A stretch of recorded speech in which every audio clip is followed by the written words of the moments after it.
আপনাদেরকে মানুষের আচরণ তথ্য নিয়ে কিছু আলোচনা করতে চাই। একটা কবিতা রচনা করছি এটার উপরে, সেটা আপনারা শুনেন, দেখেন কেমন লাগে আপনাদের। কেমন মানুষ মোরা বলো তোমরা, রাখছে কেউ বুড়ি বুড়ি, পায় না কেউ এক করি। কোন ধর্ম কোন বিধান বলি, সুখ দেখি না।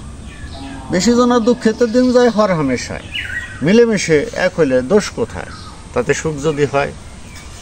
পৃথিবীতে নাই এমন কিসে ধন, যা মানুষের প্রয়োজন আছে আছে সব আছে, তাকে কেউ জমা করে রেখেছে।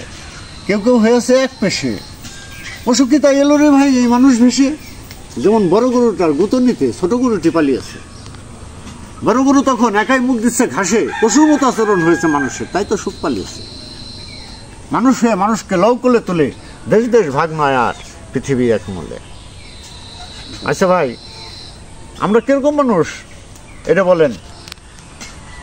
কেউ ভুরি ভুরি রাখছে, কেউ এক কোটি পাইতেছে না, 1 টাকা পাইতেছে না, কেউ কেউ ভুরি ভুরি জমা রাখছে। কোন ধর্ম এটা? কোন ধর্ম এটা কইছে যে একজন জমায় রাখবে, একজন একটাও পাবে না? আর কোন বিধানে এটা আছে যে একজন জমায় রাখবে, একজন পাবে না? তাহলে কোন ধর্ম কোন বিধান বলি? সুখ নাই, সুখ দেখি না, এখন তো কোনো সুখ নাই। বেশি জন দুঃখে তো দিন যায়, মানে বেশি মানুষ দুঃখের মধ্যে আছে হর হামেশাই, সমানেই বেশি মানুষ দুঃখের মধ্যে দিচ্ছে। মিলেমিশে এক হলে দোষ কোথায়, তাতে সুখ যদি হয়?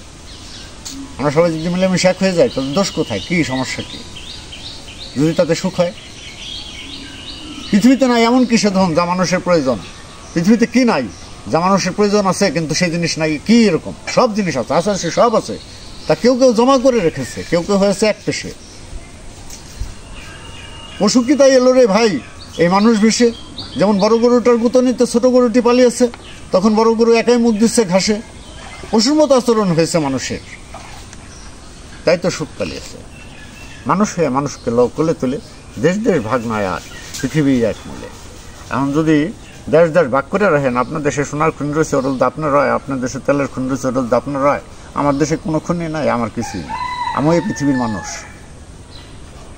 ওই সম্পদের ভাগ আমারও আছে পৃথিবীর মানুষ হিসেবে।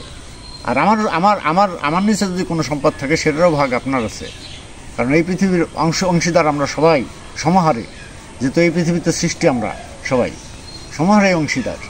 সেই অংশীদার থেকে আইন করে বিধান করে কীভাবে সেটা এলোমেলো করে রাখছে, এটা আমার কাছে ভালো লাগে না, এই জন্য আমি কবিতা পড়ছি।